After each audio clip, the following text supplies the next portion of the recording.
Today we'll be making a chocolate lip scrub. Lips that are soft are essential right before you put some lipstick or lip gloss on, and this scrub will also moisturize them at the same time. Making this lip scrub is super easy. All you need is some white fine sugar, coconut oil, castor oil, jojoba oil, and of course cocoa powder.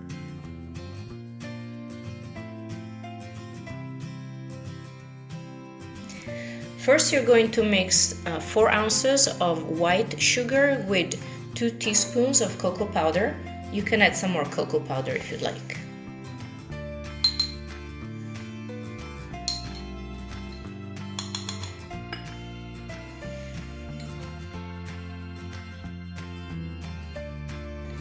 So I am melting the coconut oil with jojoba oil and the castor oil.